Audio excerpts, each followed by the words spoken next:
Menurut data dari World Health Organization atau WHO, di seluruh dunia terdapat 170 juta anak di bawah usia 5 tahun yang diperkirakan mengalami pertumbuhan terhambat karena stunting. Stunting adalah permasalahan gizi kronis yang disebabkan oleh kurangnya asupan gizi dalam rentang waktu yang cukup lama. Umumnya, hal ini karena asupan makan yang tidak sesuai dengan kebutuhan gizi sang anak. Permasalahan stunting terjadi mulai dari ke dalam kandungan dan baru akan terlihat ketika anak sudah menginjak usia 2 tahun. Berdasarkan estimasi dari UNICEF, di Indonesia sendiri masih terdapat 31,8% kasus anak yang mengalami stunting dan meraih predikat very high atau sangat tinggi. Angka di Indonesia lebih tinggi dibandingkan Korea Selatan yang hanya meraih 2,2% kasus, Jepang 5,5% kasus, Malaysia 20,9% kasus, dan China 4,7% kasus. Bahaya stunting.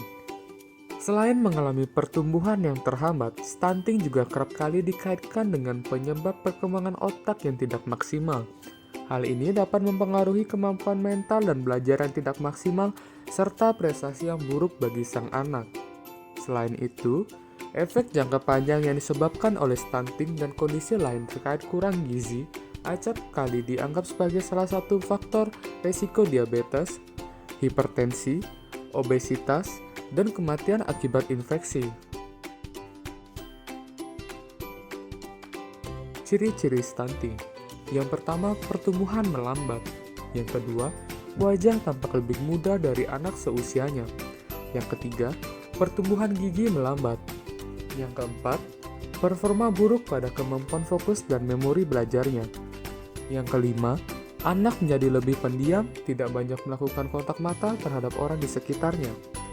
Yang keenam, berat badan balita tidak naik, bahkan cenderung menurun.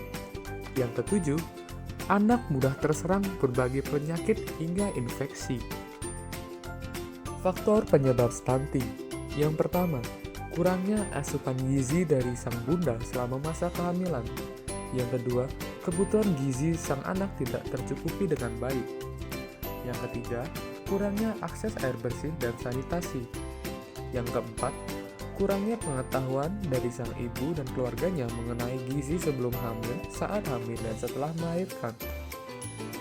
Yang kelima, terbatasnya akses pelayanan kesehatan termasuk layanan kehamilan. Selain stunting, pernahkah Anda mendengar wasting?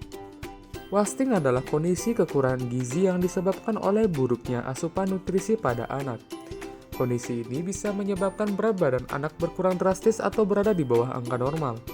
Anak yang berada pada kelompok usia 0 hingga 5 tahun cenderung memiliki kemungkinan yang lebih tinggi mengalami wasting dibandingkan dengan anak-anak pada kelompok usia 5 hingga 9 tahun. Jika dilihat berdasarkan jenis kelamin, kondisi ini lebih sering dialami oleh anak laki-laki. Terkait wasting, UNICEF menggunakan data dari tahun 2018 bahwa 10,2% anak di Indonesia mengalami wasting dan termasuk ke dalam kategori kasus yang tergolong cukup tinggi.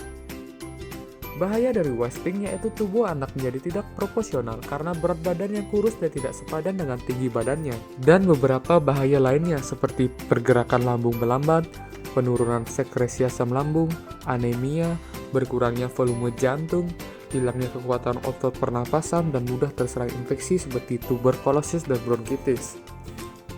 Selanjutnya adalah ciri-ciri wasting. Yang pertama, persentil indeks massa tubuh atau IMT anak kurang dari 5%. Yang kedua, bagi anak balita, perbandingan berat badan terhadap tinggi badannya kurang dari -2 standar deviasi. Lebih dari itu, anak juga bisa mengalami wasting akut. Yang ketiga, lingkar lengan atas kurang dari 110 mm.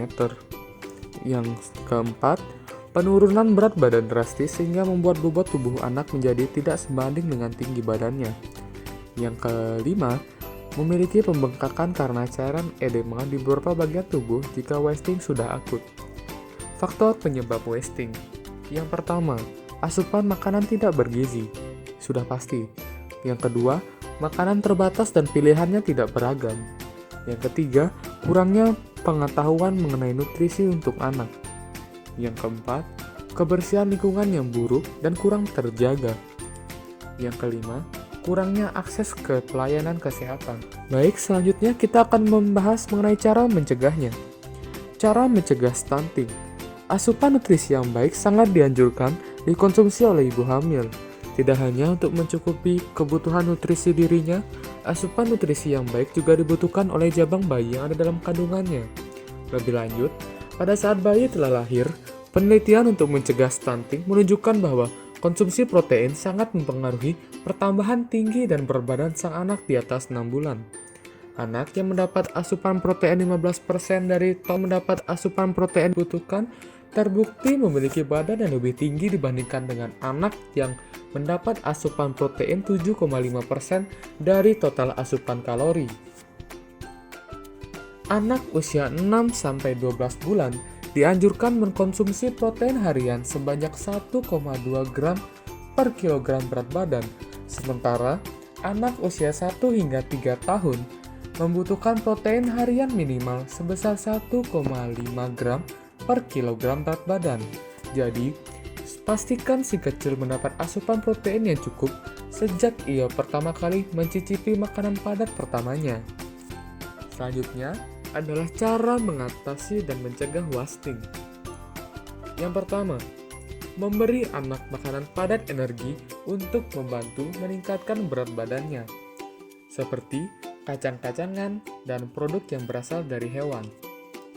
Yang kedua, memberi makanan bergizi seimbang yang terdiri dari makanan pokok, lauk pauk, sayur mayur, dan buah-buahan. Yang ketiga, memberi formula ready to use therapeutic food atau RUTF, yaitu makanan padat bentuk pasta yang diperkaya dengan zat gizi berupa vitamin dan mineral untuk memburukkan balita wasting.